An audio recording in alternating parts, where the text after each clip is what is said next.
한 사람의 마음속 깊이 있는 그것이 그 사람의 됨됨이라고 할 수가 있을 것입니다. 그래서 우리가 누군가를 사귄다고 하는 것은 그 사람의 마음속에 깊이 간직되어 있는 것이 무엇인가를 알아가는 과정이라고 할 수 있을 것 같습니다.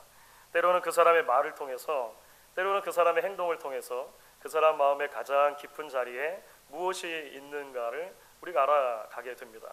때로는 그 사람을 가장 흥분하게 하는 것이 무엇인가를 통해서, 때로는 그 사람을 가장 힘들게 하는 것이 무엇인가를 통해서 그 사람의 마음 가장 바닥에 있는 가치와 삶의 방향을 보게 된다라고 하는 것이죠. 그래서 결국 우리가 한 사람을 깊이 있게 사랑하게 된다고 하는 것은 그 사람의 마음 가장 밑바닥에 있는 것이 무엇인지를 알아가고 그 사람의 마음에 우리 마음이 가까이 다가가는 과정이다라고 아마 이야기를 할 수 있을 것 같습니다.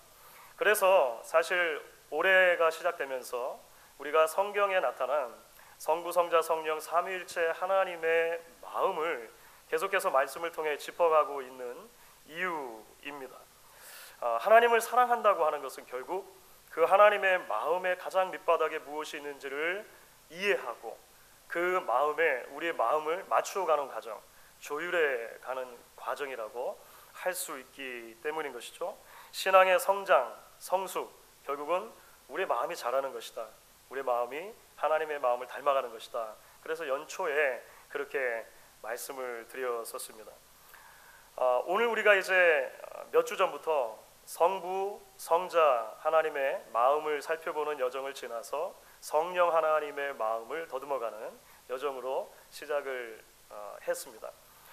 오늘 우리가 함께 읽은 본문 가운데 우리는 이제 성령 하나님의 사역 가운데 대단히 중요한 사역 하나를 또 발견하게 됩니다. 그 사역은 무엇이냐면 세움이라고 우리가 이야기할 수 있을 것 같습니다. 성령님께서는 자기 자신을 드러내고 자기 자신을 누군가에게 각인시켜 주기보다는 누군가에게 힘을 주시고 누군가를 세워주시고 누군가로 하여금 어떤 일들을 감당하게 하시는 그런 일들을 하신다라고 하는 측면에서 세움이라고 하는 것이죠. 영어로는 우리가 empowering이라고 하는 단어를 종종 쓸 수 있는데요. 아마 이것은 힘주심 이렇게 번역을 할 수 있을 것 같습니다. 여러분, 예수님의 공생애는 예수님이 태어나서 자라나셨던 고향, 태어났다기보다 자라나셨던 고향인 나사렛과 그 일대 갈릴리 지역을 중심으로 시작됐던 것을 보게 됩니다. 오늘 함께 읽은 누가복음의 말씀은 특별히 4개 복음서 중에서도 누가복음에만 기록되어 있는 아주 독특한 이야기라고 할 수 있습니다. 예수님께서 본인이 자라셨던 고향인 나사렛, 그 나사렛에 있는 회당에 방문하셨을 때 그 회당에서 벌어졌던 에피소드를 오늘 말씀이 기록하고 있는 것이죠. 우리 예배도 일정한 순서가 있습니다. 당시 회당의 예배에도 일정한 순서들 또는 요소들이 있었습니다. 물론 시대에 따라 조금씩 변화하긴 했습니다만 보통은 신앙 고백으로 시작을 합니다. 신명기 6장을 읽는 쉐마, 들으라 이스라엘을 읽는 신앙의 고백으로 시작을 해서 찬양을 하고 중요한 부분이 말씀을 읽는 부분이었습니다. 구약 성경 가운데 이제 말씀을 떼어서 읽었습니다. 찾아서. 그리고 그 말씀에 대해서 강론을 했습니다. 그리고 보통 또 찬양을 하고 기도하고 축도로 맞춰지는 경우들이 있었습니다. 회당장이라는 이름을 들어보셨죠? 그 회당의 장입니다. 보통 회당장이 예배를 인도하거나 회당장이 부탁하는 사람이 예배를 인도할 수 있었습니다. 그리고 예배 인도자가 성경 읽을 사람을 지목할 수가 있었어요. 보통 마을에 있는 사람들이 다 모여서 이제 예배하는 것이기 때문에 마을 사람들이 돌아가면서 읽는 경우가 많았습니다. 어린아이도 읽을 수 있고 어른들도 읽을 수 있는 거예요. 종종 방문자가 있으면 그 방문자에게 성경 읽기를 부탁할 수도 있었습니다. 그리고 나면 강론을 하는 것이죠. 해설을 하는 것입니다. 해설도 특별한 설교자가 늘 정해져 있는 것이 아니고 성도들 가운데, 회당에 모인 사람들 가운데 이제 그 말씀이 부딪혀 오는 대로 그 뜻을 풀고 서로 나누고 이렇게 할 수가 있었고, 이 경우에도 방문자에게 그렇게 해석하는 것을 부탁하는 경우들이 종종 있었습니다. 오늘 함께 읽은 말씀을 보시면 이 맥락 속에서 읽어지는 것이죠. 예수님은 성경 읽기와 성경 해석 두 가지를 같이 하신 거예요. 그렇죠. 이것은 별로 이상한 것은 아닙니다. 당시에 이런 일들이 종종 있었고 예수님께서 이제 오랜만에 나사렛을 방문하신 것처럼 보이는데 방문하셔서 이제 이런 일들이 이루어진 것이죠. 그런데 특별히 오늘 우리가 생각해 보기 원하는 것은 예수님이 읽으신 본문의 독특함입니다. 예수님이 읽으신 본문은 구약 성경 이사야서 61장이었습니다. 당시는 우리처럼 이렇게 성경이 되어 있는 것이 아니고 이사야서를 적은 두루마리가 하나가 큰 양피지 두루마리가 있었을 거예요. 그러면 회당에서 그것을 꺼내다가 이제 이렇게 단합에다가 놓으면 그 두루마리를 줄줄줄 감아가면서 이제 읽는 것이거든요. 예수님께서 특별히 읽으신 부분은 이사야서 중에서도 61장, 그것도 오실 메시아 시대의 구원과 그 영광스러움에 관한 본문을 읽으셨다라고 하는 것입니다. 많은 말씀을 이 구절과 관계해서 드릴 수 있겠습니다만 오늘 우리는 이 아침에 특별히 오늘 이 말씀과 관련돼서 중요한 지점 하나에 주목해 보려고 합니다. 그것은 예수님께서 이제 공생의 사역을 시작하시는데 성령의 사역이 어떤 식으로 부각되는가라고 하는 것을 좀 이야기해 보려고 하는 것입니다. 예수님께서 찾아서 읽으신 이사야서 61장의 본문을 오늘 누가복음은 이렇게 이제 옮겨서 적고 있죠. 물론 이제 당시 사람들이 쉽게 이해할 수 있는 언어로 풀었을 것입니다. 누가복음 4장 18절부터 19절 전반부까지 이렇게 되어져 있습니다. 같이 한번 여러분 저와 읽어보시면 좋겠습니다. 같이 읽습니다. 주의 성령이 내게 임하였으니 이는 가난한 자에게 복음을 전하게 하시려고 내게 기름을 부으시고 나를 보내사 포로된 자에게 자유를, 눈먼 자에게 다시 보게 함을 전파하며 눌린 자를 자유롭게 하고 주의 은혜의 해를 전파하게 하려 하심이라. 예수님께서 자신의 자라난 고향 땅에서 공생의 사역을 시작하시는 거예요. 메시아로서의 사역을 시작하시는데 예수님께서 찾아 읽으신 본문이 성령과 관계된 본문이었다라고 하는 것입니다. 이 본문을 읽고 나서 예수님께서 여러분들이 듣는 가운데 이 말씀이 성취되었습니다. 이 말씀이 이루어졌습니다. 이렇게 이야기하셨죠.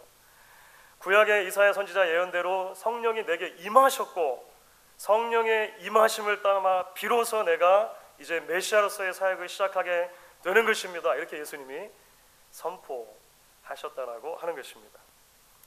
그렇다면 여러분, 예수님의 공생애가 시작되는 시점에서 부각되어지고 있는 이 성령의 역할과 더불어 오늘 살아가는 성도들과 이제 교회에게 이 말씀이 어떻게 도전으로 다가오느냐라고 하는 것입니다. 우리가 이 말씀을 어떻게 붙들고 우리에게 적용할 수 있겠냐라고 하는 것이죠. 무엇보다는 먼저 우리는 이 말씀을 이렇게 우리에게 주시는 도전의 말씀으로 받을 수 있을 것 같습니다. 우리 모두를 성령 하나님의 힘 주심과 세워 주심을 기대하고 의지하는 삶으로 말씀이 초대하고 있다는 거예요. 여러분, 오늘 말씀 중에 가장 눈에 띄는 부분이 있다면 성자 예수님은 우리가 고백하는 대로 100% 하나님이시며 100% 인간이십니다. 온전한 하나님이세요. 하나님 되심에 모자람이 없으십니다. 그런데 그 예수님께서 자신의 사역을 시작할 때 마치 성령께서 힘 주시지 않으시면, 성령의 부어주심이 없으면 사역을 시작할 수 없는 것처럼 그렇게 이야기를 하신다는 거예요. 성령 하나님께서 나를 세워주시고 붙들어주시고 계속해서 능력을 공급해 주시지 않으시면 메시아로서의 역할을 감당할 수 없을 것처럼 예수님 마치 그렇게 우리에게 이야기를 하신다는 거예요. 그런데 여러분, 사실 이 본문만 그런 게 아닙니다. 누가복음을 보면 특별히 사도 누가는 예수님의 사역과 관계돼서 이 성령의 역할을 시종일관 강조해 주는 것을 볼 수가 있습니다. 누가복음 3장을 보면 예수님이 이제 공생을 시작하실 때 제일 처음 하셨던 사건은 뭐냐면 세례를 받는 사건이었습니다. 그렇죠? 요단강까지 내려가셔서 이제 세례 요한에게 세례를 받으시는데 누가는 그 장면을 이렇게 묘사합니다. 하늘이 열리고 성령이 비둘기 같은 형체로 예수님 위에 임하셨다. 예수님의 세례 때 성령이 비둘기 같은 모양으로 임하신 것이 대단히 중요했다는 거예요. 예수님이 세례 받으신 뒤에 곧바로 이제 어떤 일을 경험하시게 되냐면, 이것은 거의 모든 복음서가 증언하는데요, 광야로 나가서 40일 동안 금식하며 시험 받는 것입니다. 그런데 누가복음을 보시면 4장 1절, 2절 전반부인데요, 이렇게 그 사건을 이야기합니다. 여러분 같이 한번 이 말씀 읽어볼까요? 예수께서 성령의 충만함을 입어 요단강에서 돌아오사 광야에서 40일 동안 성령에게 이끌리시며 마귀에게 시험을 받으십니다. 오늘 본문에 바로 직전 이야기가 되는데요, 이제 갈릴리 지역에 돌아오셨을 때도 이와 비슷한 이야기가 등장합니다. 4장 14절 말씀이에요. 4장 14절도 여러분 같이 한번 읽어보도록 하겠습니다. 예수께서 성령의 능력으로 갈릴리에 돌아가시니 그 소문이 사방에 퍼졌고. 사랑하는 여러분, 예수님께서, 하나님이신 예수님께서 이처럼 철저하게 성령의 인도하심을 따라 사셨고 성령님의 힘 주심을 따라 사역하셨다면, 오늘을 살아가는 하나님의 백성들인 우리는 더 말해서 무엇하겠습니까? 예수를 따르는 우리야말로 얼마나 더 성령의 힘 주심이 있어야 하루하루를 살아갈 수가 있고, 얼마나 더 성령님의 세워주심이 있어야 하나님께서 우리에게 맡겨주신 여러 섬김의 자리와 사명들을 감당해낼 수가 있겠냐라고 하는 것이죠. 그런데 여러분, 오늘날 너무나 많은 경우에 있어서 성도들과 교회가 성령을 의지하고 성령의 힘주심을 조차 살아가는 일을 잃어버리고 있는지 알 수가 없습니다. 성령 하나님이 세워주시고 성령 하나님이 힘 주셔야 감당할 수 있다라고 하는 것이 아니라, 사람의 얄팍한 재능과 지식과 경험들, 이 모든 것들을 의지함으로 성도의 거룩함이 무너지고 교회가 병들어가는지 알 수가 없다라고 하는 것이죠. 우리는 수많은 그런 이야기들을 보고 있습니다. 지난 주말 부흥회 강사로 오셨던 정성국 목사님은 참 좋은 제 친구입니다. 부흥회가 있으면 보통 이제 부흥회 강사 목사님과 이제 그 라이드를 드리고 하니까 사석에서도 깊은 대화를 나누고 교제를 나누고 하는 것이 늘 제게는 특별한 기쁨이고 특별한 도전과 또 회복의 순간이기도 한데요, 이번에는 이제 오랜 벗을 만나서 더 많은 깊은 그런 대화들을 나눌 수 있는 좋은 시간들이었습니다. 그런데 이제 사석에서 이런저런 얘기, 또 신학교 교수니까 한국교회 관련된 이야기도 하고 뭐 이런 얘기를 하다가 어느 한 시점에서 서로가 다 대단히 마음이 슬퍼지고 마음이 무거워졌던 그런 지점이 있습니다. 본인이 설교 시간에도 중간에 잠깐 지나가면서 언급을 했는데, 한국에서 다녔던 모교회, 그 모교에 대한 이야기를 같이 나누면서 그런 감정들을 서로 느꼈었던 것 같습니다. 한때는 한 4,000명 정도 되는 성도들이 중대형 교회, 사실 한국에서 대형 교회를 하기는 좀 힘듭니다. 4,000명도. 근데 중형 교회 정도로 이제 잘 성장해 가고 있는 그런 교회였는데, 몇 년 전에 이제 계시던 목사님께서 은퇴를 하시고 새로운 담임 목사님이 오시게 된 것입니다. 모든 이야기를 다 여러분들에게 드릴 수는 없지만 이제 그렇게 되면서 삐걱거리기 시작을 한 거예요. 교회가 한마디로 원로 목사님 파와 새로 부임한 담임 목사님 파로 결론적으로 교회가 이렇게 나누어지게 되었습니다. 그런 어려움들을 겪으면서 많은 성도들이 교회를 떠났습니다. 그럼에도 불구하고 남아 계신 분들이 서로를 양보하지 않는 것이죠. 서로에 대해서 계속적으로 교회 안에 불편함들이 생겼습니다. 결국 사회법정으로 이 이야기가 갔다고 그래요. 그래서 사회법정이 임시 당회장을 법정에서 파송했는데 변호사를 파송한 거예요. 당신네들끼리는 문제를 해결 못하니까 변호사가 교회 문제를 이제 중재하겠다라고 초유의 사태가 벌어진 것이죠.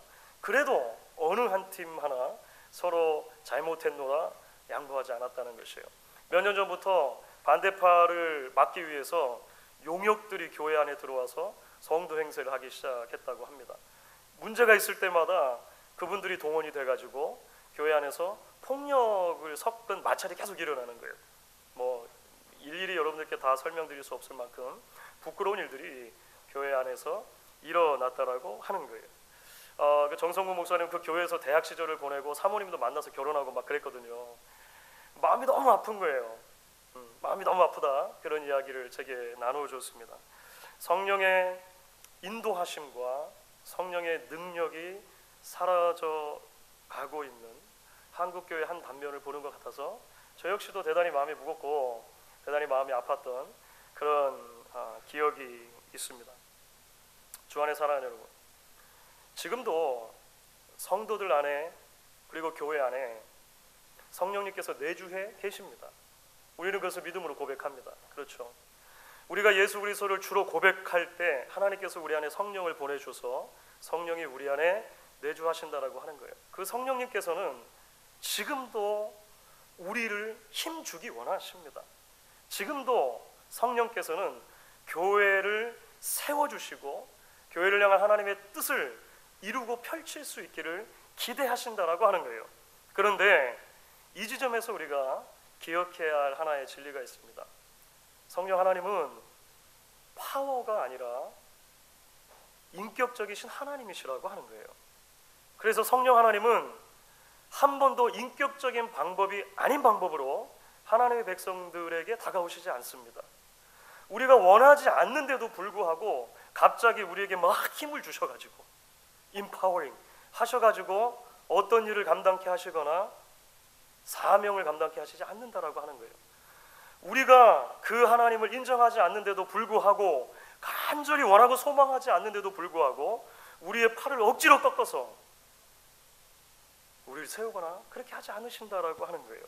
하나님은 우리 안에 내주하시는 성령 하나님의 존재를 우리가 인정하고 우리의 인격이 그분을 만나 교제하기를 기뻐하며 그 성령 하나님의 인도하심에 내 삶을 맡기기로 결단할 때 그때 비로소 우리 안에서 역사하시는 거예요. 우리를 세워주십니다. 우리에게 힘을 주십니다. 우리를 통하여 하나님의 일들을 감당하게 하신다라고 하는 거예요.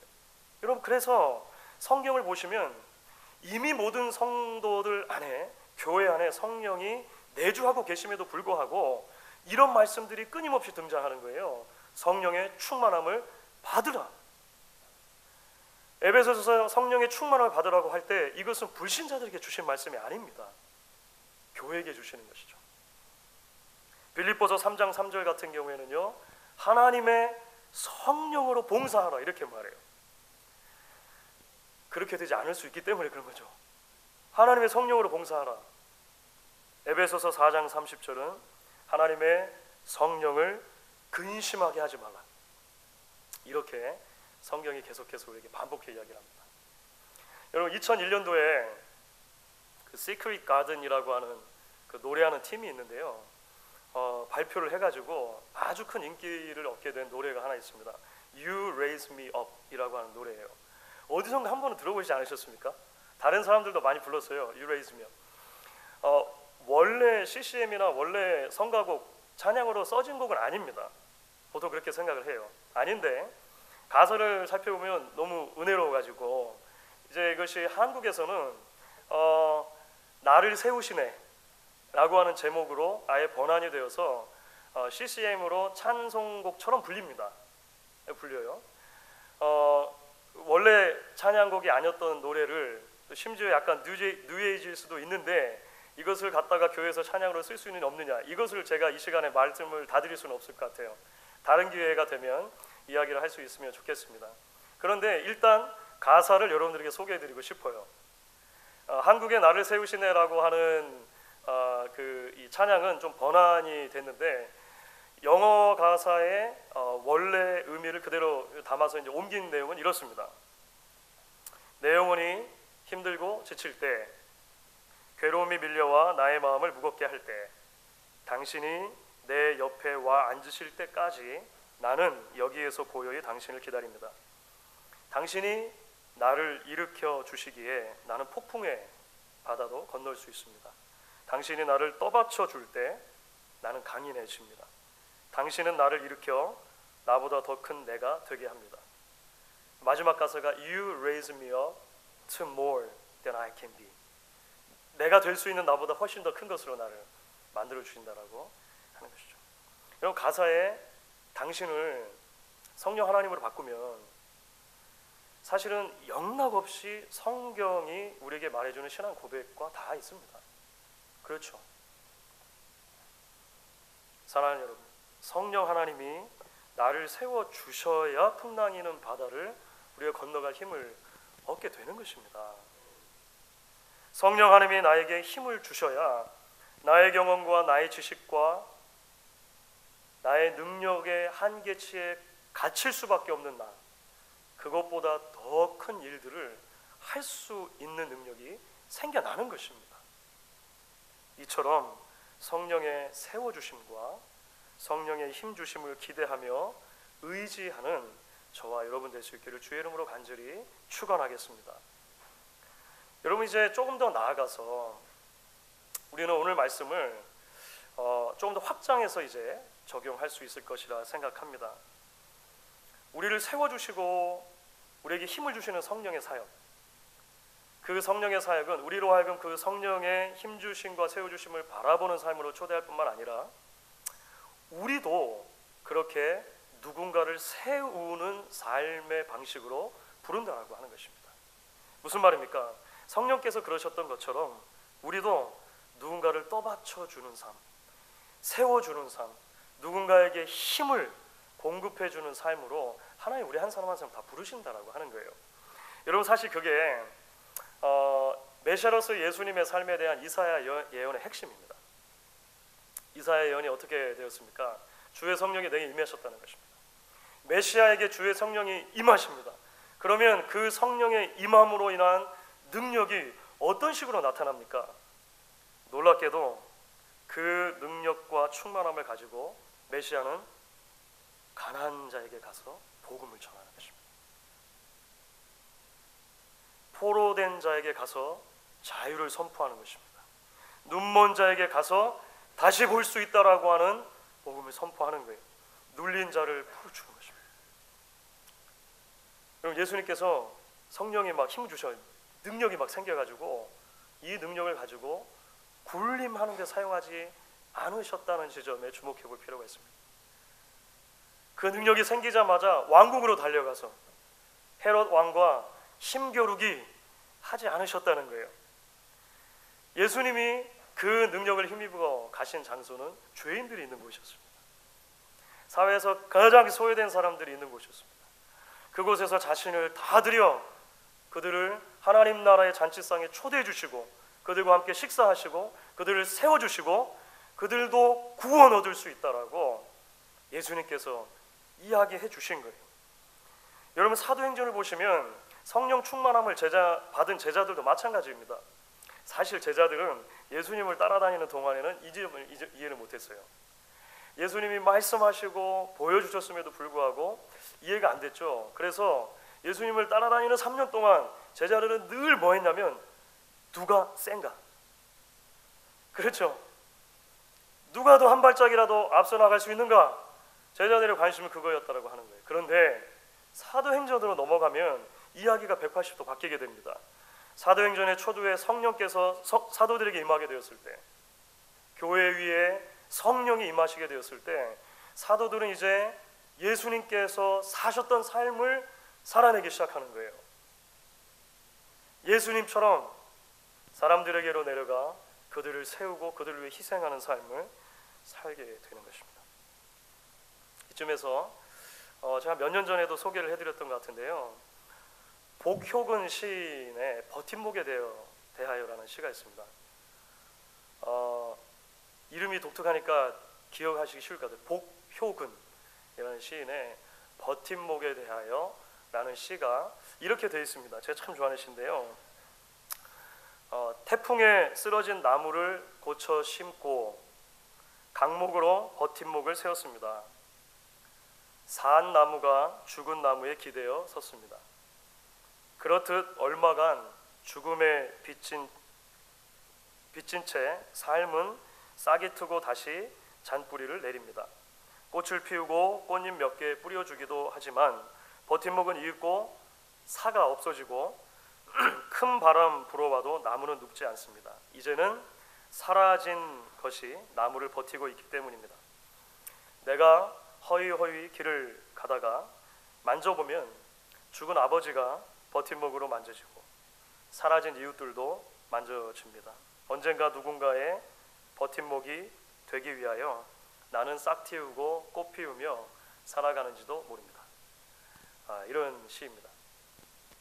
그림이 좀 그려지십니까? 어떤 내용을 말하려고 하는지. 태풍에 나무가 쓰러졌다는 거예요. 우리 나무를 다시 세웠습니다. 강목으로 이제 버팀목을 받쳐준 거죠. 강목은 생각해보면 산 나무가 아닙니다. 죽은 나무예요. 그렇죠?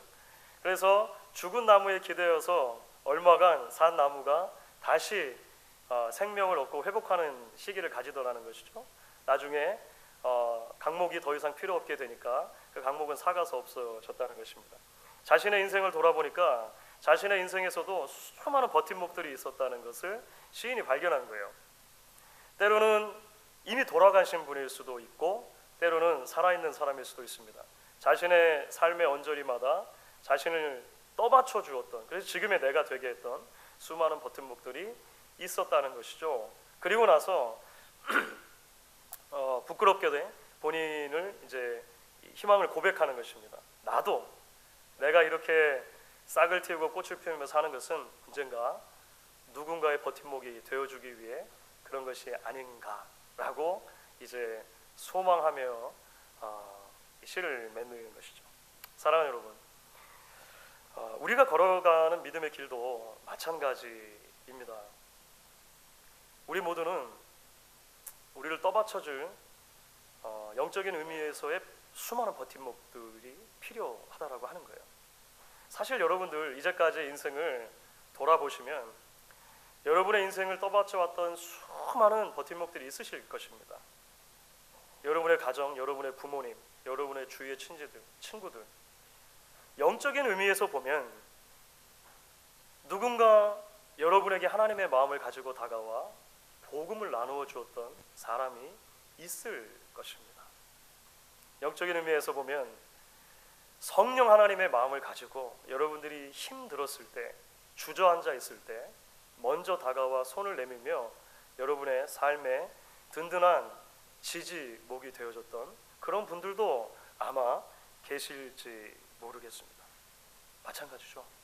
우리도 누군가에게 그런 종류의 버팀목들이 되어야 한다는 것입니다. 왜냐하면 성령의 능력은 굴림이 아니라 섬김이기 때문에 그렇습니다. 성령의 능력은 힘 겨루기에서 나타난 것이 아니라 힘 주심에서 나타나기 때문에 그렇다라고 하는 것이죠. 사랑하는 여러분, 지금 현재 여러분들의 삶 가운데 여러분은 누구에게 영적인 의미에서 버팀목의 역할들을 감당하고 계십니까? 지금 여러분들 누구에게 선한 영향력들을 말씀 안에서 끼치고 계십니까? 5월은 가정의 달이고 오늘은 특별히 어린이 주일로 우리가 기억합니다. 어린이 주일이라고 따로 우리 어른들과 함께 행사를 하진 않습니다만 이제 다음 주 어버이 주일에는 우리 자녀들도 들어오게 될 건데요. 이 땅의 모든 교회가 그렇고 특별히 이민 사회를 살아가는 교회는 숙제를 가지고 있습니다. 우리의 다음 세대를 어떻게 세울 것인가 라고 하는 숙제입니다. 신앙의 유산을 어떻게 물려주어 그들로 하여금 하나님의 일을 통하여 하실 수 있는, 감당하실 수 있는 공동체로 계속해서 우리가 힘을 줄 건가 라고 하는 문제이죠. 이것이 답이다 라고 말할 수 없는 여전히 어려운 문제입니다. 단기간에 풀어갈 수도 없는 문제일 것 같습니다. 하지만 여러분, 우리가 오늘 말씀을 기억하며 놓치지 말고 붙들어야 할 진리가 있다 생각을 합니다. 그것은 교회를 세우시는 성령의 사역은 결국 자신을 희생해서 생명을 낳는 세움의 사역이라고 하는 것을 우리가 기억할 필요가 있을 것 같습니다. 그러니까 우리 세대 하나 편하자고 해서는 절대로 이루어질 수 없는 일이라고 하는 것입니다. 당장의 열매가 보이지 않는다고 해서 낙심하거나 포기하지도 말아야 하는 문제가 바로 이 일이라고 하는 것입니다. 성령이 우리 안에 역사하십니다. 동시에 성령이 우리 자녀들의 마음 가운데도 역사하고 계십니다. 우리가 그 일 하시는 성령 하나님의 민감한 가운데 함께 하나님이 기뻐하시는 공동체를 세워가는 것, 서로가 서로의 버팀목이 되어주는 것, 그것이 하나님께서 오늘 하나님의 교회들에게 주시는 도전이고 또한 사명의 말씀인 줄로 믿습니다. 여러분, 말씀을 정리해 보도록 하겠습니다. 로마서 8장에서 바울이 이렇게 말한 지점이 있습니다. 로마서 8장 14절과 16절인데요. 여러분 같이 한번 읽어보도록 하겠습니다. 같이 읽습니다. 무릇 하나님의 영으로 인도함을 받는 사람은 곧 하나님의 아들이라. 성령이 친히 우리의 영과 더불어 우리가 하나님의 자녀인 것을 증언하시나니. 저는 이 지점이 대단히 흥미로운 바울의 신학이라고 생각을 합니다. 하나님의 자녀됨의 가장 그 특징은 무엇인가? 바울의 말을 풀면 이렇게 설명할 수 있는 거예요. 하나님의 자녀가 되었다라고 하는 가장 큰 특징은 무엇인가? 성령 하나님의 인도하심 안에 머물러 있는 거예요. 성령이 계속 이야기를 해주셔야 된다라고 바울이 이야기를 합니다. 거꾸로 말하면 뭡니까? 우리를 세워주기 원하시고 우리에게 힘주기 원하시는 그 성령을 의지하며 살아갈 때 우리는 가장 하나님의 자녀답게 살아가는 것이다, 이렇게 말할 수 있죠. 그래서 가장 완전한 하나님의 아들이었던 예수님도 성령을 의지하며 사신 것입니다. 그렇죠. 그럴 필요가 없어 보이는데도 불구하고 예수님께서 성령의 힘주심과 세워주심이 없으면 살 수 없을 것처럼, 사역할 수 없을 것처럼 사셨다는 거예요. 그 능력으로 죄인들을 구원하실 뿐만 아니라 저와 여러분 한 사람 한 사람의 버팀목이 되어 주신 것이죠. 이제 오늘 말씀은 저와 여러분도 그런 삶과 그런 섬김의 자리로 초대를 하고 있는 것입니다. 이 성령의 마음을 품고 붙들 수 있는 저와 여러분 될 수 있기를 주의 이름으로 간절히 축원하겠습니다. 우리 시간 같이 한번 찬양하고 또 잠시 기도하는 시간 가지면 좋겠는데요. 우리 말씀을 기억하면서 찬송가 28장입니다. 복의 근원 강림하사. 우리 3절 말씀 보시면 주의 귀한 은혜를 받고 일생 빚진 자가 됩니다. 내 주의 은혜가 사슬되사 나를 주께 메어 주시옵소서. 이런 고백이 나옵니다. 날마다 성령의 은혜 가운데